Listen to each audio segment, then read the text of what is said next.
Goranboyda yaşayış binasının birinci mərtəbəsində yerləşən mənzillərin döşəməsi çöküb. Nəticədə 3 nəfər xəsarət alıb. Şəhərin Cəfər Cabbarlı küçəsində yerləşən 5 mərtəbəli yaşayış binası 60 mənzildən və 6 girişdən ibarətdir.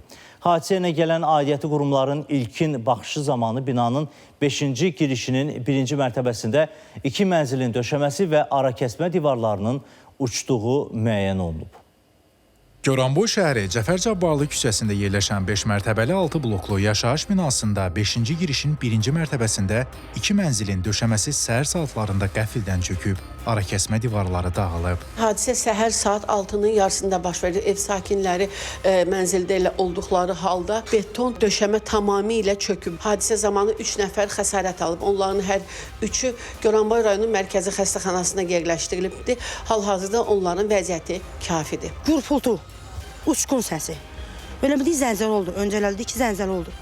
Heç nə çıxdıq çölə, hələ bilmirdik nədir. Çölə çıxandan sonra bildik ki, qonşu podyezdə polda çökübdür. Təbibdən verilən məlumata görə xəstəxanaya hospitalizasiya olunan bina sakinlərinə lazımi tibbi yardım göstərilib. Onlara bədənin müxtəlif nahiyələrinin çoxsaylı travması diaqnozu təyin edilib. Hazırda müalicələri təcili və təxirəsalınmaz tibbi yardım şöbəsində davam etdirilir. Vəziyyətləri orta ağır olaraq qiymətləndirilir.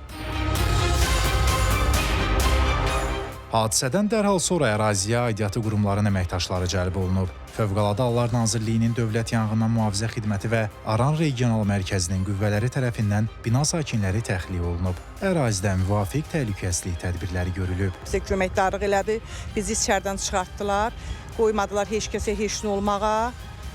Yardım göstərdilər. Bir həftə bundan qabaq mən özüm padvala düşmüşdüm. Gördüm ki, o ortadakı barı yoxdur. O barın üstü tamamilə sementi yox olub.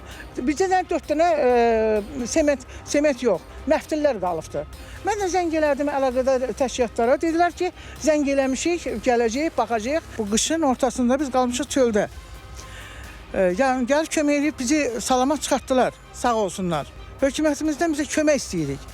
Bizə kömək eləsin, ya bunu tiksin, ya da bizi müvəqqəti olaraq bir yerlə yerləşdirsin. Qeyd edim ki, aidiyyatı qurumlar tərəfindən ilkin baxış zamanı məlum oldu ki, beton piltələrin çökməsinə səbəb həmin piltələrdə aşılanma prosesinin getməsi olub və qeyd edək ki, hal-hazırda 6 blokdan və 60 mənzildən ibarət olan binanın bütün sakinləri təxliyə olunub. 60 mənzilin 46-sında mənzil sahibləri özləri daimi olaraq yaşayır. 11 nəfər ailə isə kirayədə yaşayırlar. 3 nəfər mənzildə yaşayış ümumiyyətlə yoxdur.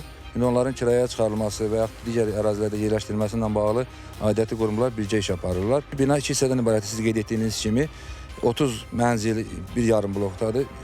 30 mənzil isə ikinci yarım hissədədir. Birinci yarım hissədə hələ ki elə bir real təhlükə yoxdur. Amma bayaq dediyim kimi Fövqəladə Hallar Nazirliyinin ekspertiza qrupunun rəyindən sonra daha ətraflı məlumat verilə bilər. Onu da bildirək ki, bina 1988-ci ildə inşa olunub. 1992-ci ildə isə binada yaşayışa başlanılıb. Mədinə Niknəcat, Ürfət Bayramov, İsmail Əmirli, ATV Xəbər, Goranboy.